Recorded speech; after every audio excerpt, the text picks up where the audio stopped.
एक साधक ने प्रश्न किया है कि एक परिवार के 4-6 आदमी अलग अलग चित्तवृत्ति की क्यों होते हैं। दोनों के पिता एक हैं, माता एक है, एटमॉस्फियर एक है, और फिर भी उनके 2 बच्चों की 2 चित्तवृत्ति, विरोधी चित्तवृत्ति भी होती है। ऐसा क्यों? ये माँ बाप जो है ये तो टेम्परेरी है। अनंत माँ, अनंत बाप, अनंत बेटा बेटी, स्त्री पति सबके बन चुके, बदलते रहे हर जन्म में। अगर अनादिकाल से एक ही माँ बाप होते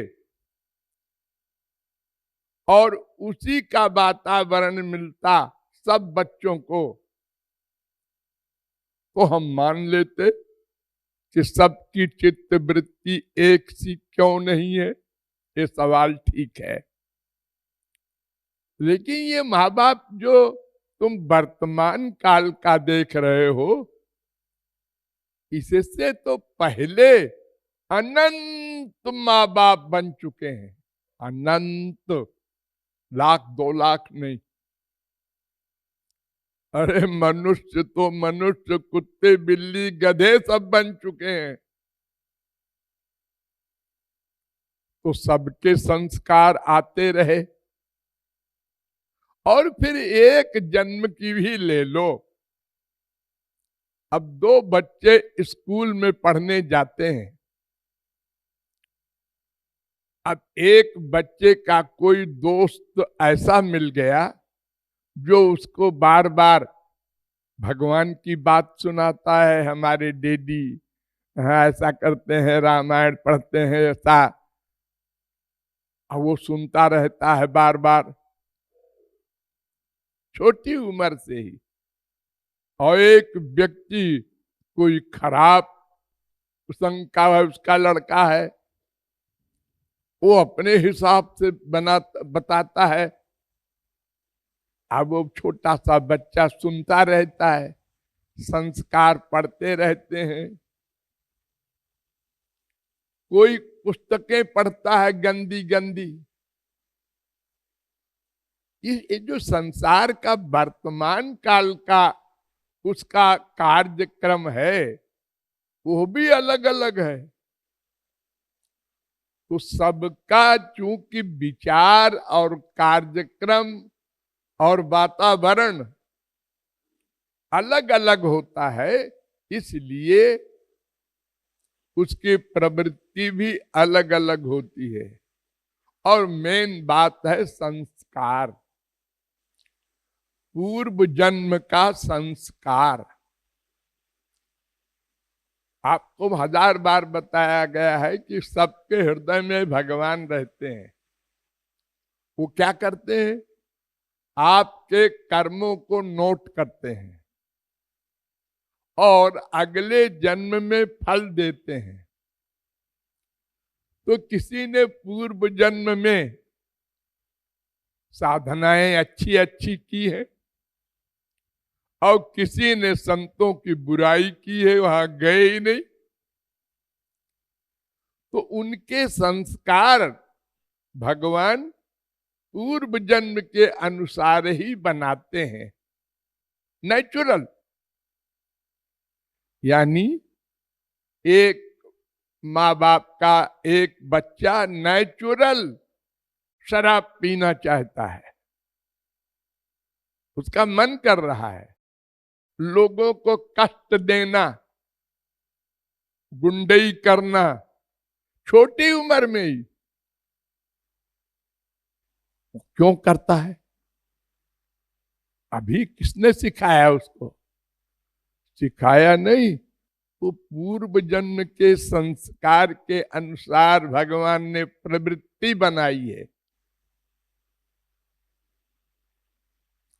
अब अगर कोई संत मिल गया उसको और उसी का लगातार संपर्क हो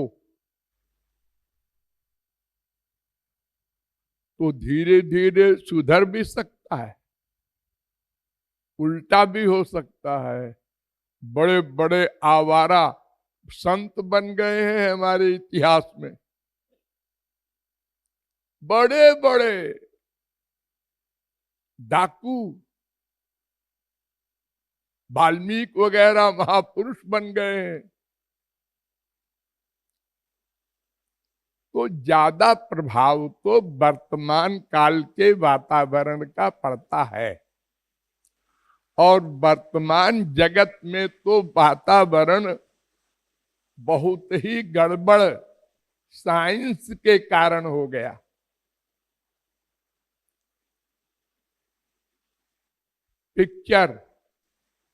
पिक्चर में देख रहा है बच्चा डाका डालने का तरीका क्या है, जेब काटने का तरीका क्या है, किसी को ठगने का तरीका क्या वहां दिख रहा है, वो देखता है।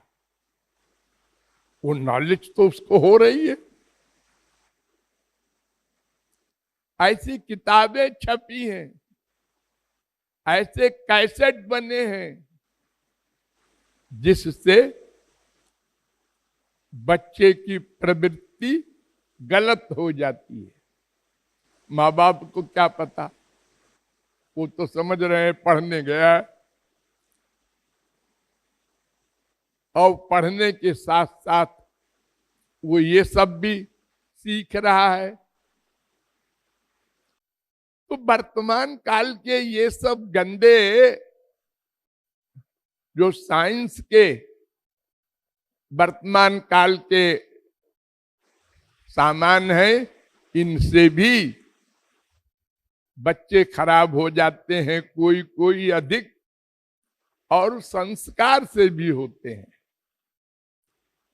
और इसलिए हमारे शास्त्र कहते हैं यावत पापैस्तु मलिनम हृदयम तावदे वही।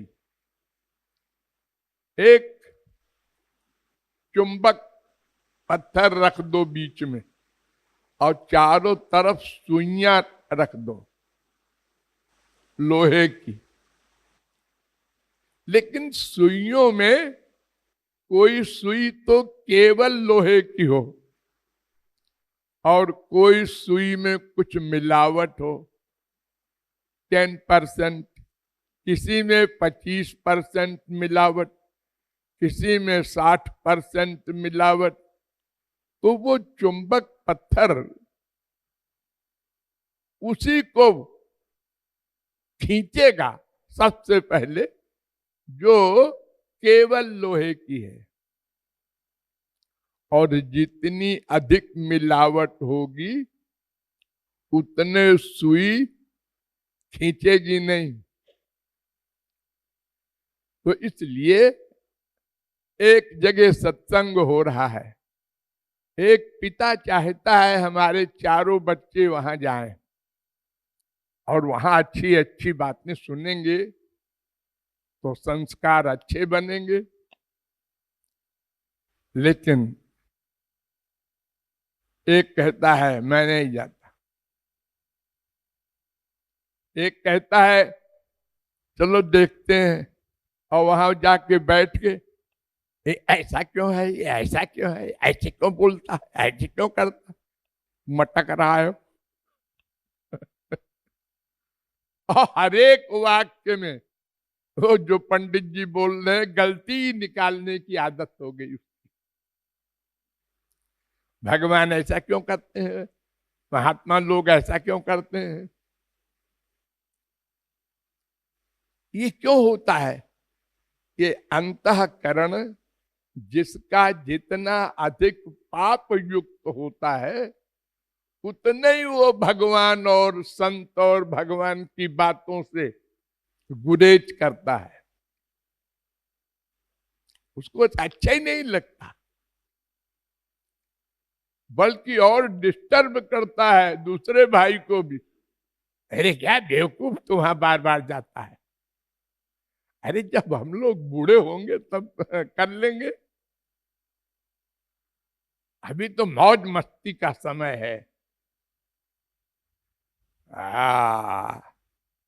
तो उसके बेचारे को बार बार जब कहा तो उसने कहा हाँ यार बात ठीक कहता है, वो भी आ गया उसी चक्कर में। ऐसे बिगड़ते जाते हैं। तो एक बाप के 4 बच्चे, उनके लिए महात्मा लोगों ने लिखा है, एक पिता के विपुल कुमारा, हो ही पृथक गुण शील आचारा। सबके अलग अलग संस्कार और विचार होते हैं।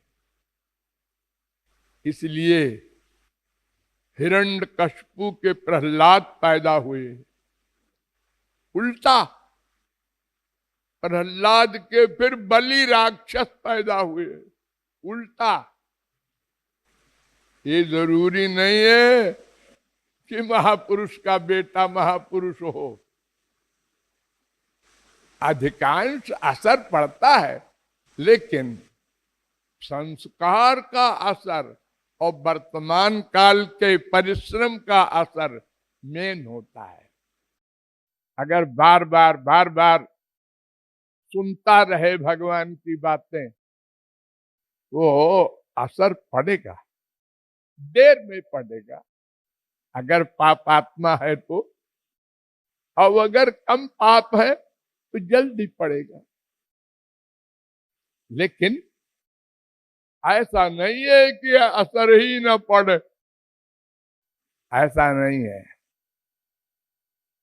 अधिक अगर हमारे बैंक में हमने 2 साल में 2000 रुपया जमा किया है, तो जब हम 2 साल बाद उसमें जमा करेंगे 2000, तो वो पिछला जुड़ जाएगा, 4000 हो जाएगा।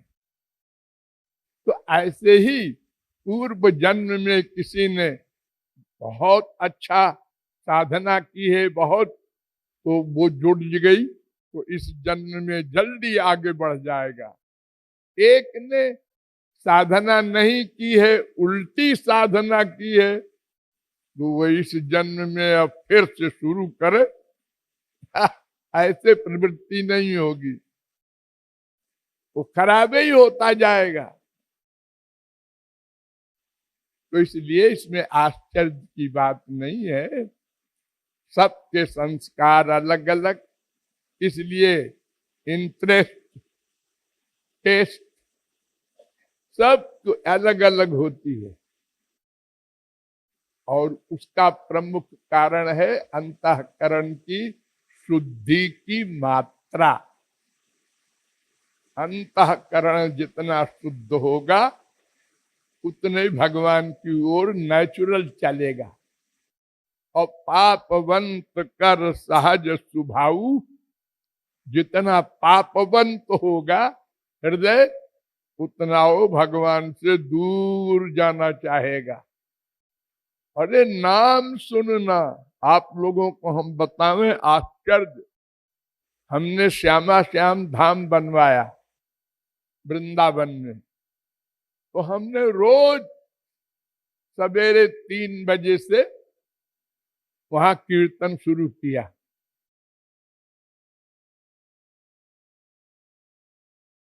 माइक से 4-6 दिन बाद पड़ोसियों की रिपोर्ट आने लगी, आप हमारी साधना में डिस्टर्ब करते हैं, सवेरे से ही माइक चालू कर देते हैं।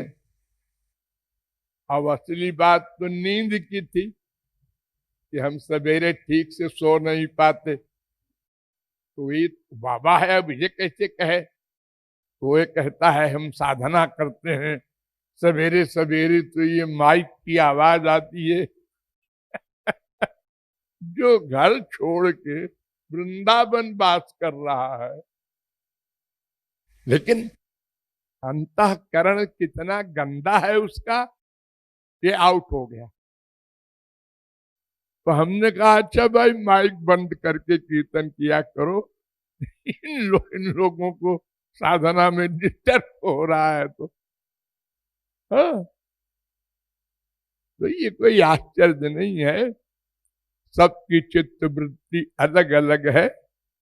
उद्धव ने भगवान से प्रश्न किया था कि इतने सारे मार्ग क्यों बन गए हमारे देश में, जितने बाबा उतने तरह की बातें करते हैं, यज्ञ करो, कोई दान करो, कोई कहता है जप करो, कोई करता है पाठ करो।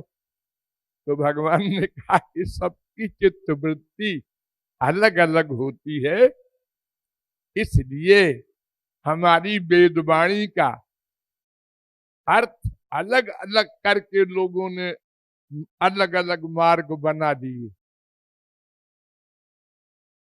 किसी की बुद्धि स्वर्ग को ही सर्वश्रेष्ठ मानने लगी, किसी की बुद्धि संसार की सिद्धियों को, तो जिसने जितना समझा एक रास्ता बना लिया अपना, फिर उसके फॉलोअर उसी के साथ चल पड़े, तो इतनी संप्रदाय बन गई, इतने मार्ग बन गए। इसमें कोई आश्चर्य नहीं है उद्धव।